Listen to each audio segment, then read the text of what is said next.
Huwag ka lang magpapakita dito! Habang pinagmamasdan ni Grace yung larawan ng ate niya, ay sinabihan siya ng tatay niya na magkaiba sila ng ate niya, na sinaad ng dalaga na lapitin ang ate niya ng mga manliligaw, samantalang siya ay wala pang nanligaw na kahit isa,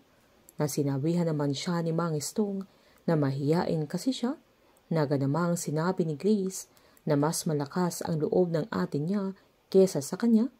na ganamang sinabi ng tatay niya na tumapang naman na siya, at pinaliwanag ng dalaga na kailangan niyang maging matapang. Sabay kinuha niya yung larawan ng ate niya, kaya kinuwento ng tatay niya na noong bata siya ay sobrang iyakin niya, pero natakot yung mga doktor nung naipanganak ang ate niya dahil ang tagal niyang umiyak. Hinaplos naman ni Grace yung larawan ng ate niya, sabay humingi ng paumanhin dahil noong inampun nila si Moises ay ang akala niya ay kaya niyang punan yung puwang na iniwan niya, pero hindi yun ang nangyari dahil ramdam na ramdam pa rin nila yung kulang sa buhay nila, kaya agad siyang nilapitan ng tatay niya,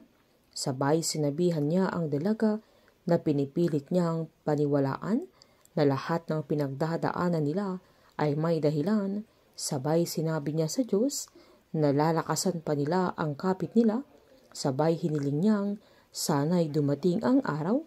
na matatapos din ang lahat ng yun at maintindihan nila kung ano talaga ang hangad ng Diyos para sa kanilang pamilya.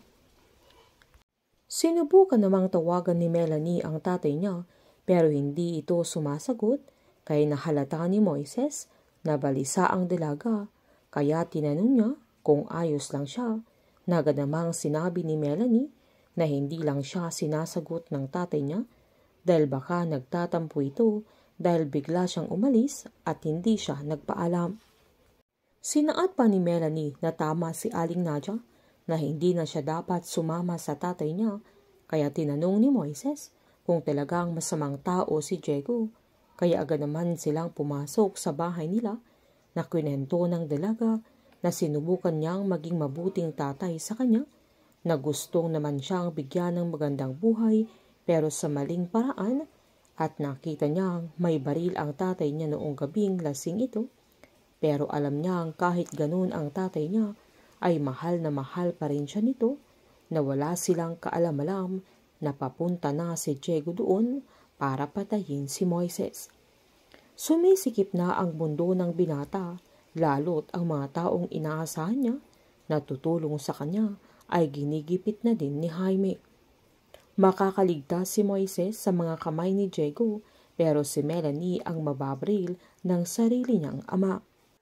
Painit ng painit ang mga tagpo, sabay-sabay po nating subaybayan ang advance episode ng Pamilya Sagrado dito lamang po sa aking channel. Patuloy lamang pong manood at mag-subscribe para ma-update po kayo sa mga susunod na episode. Marami pong salamat.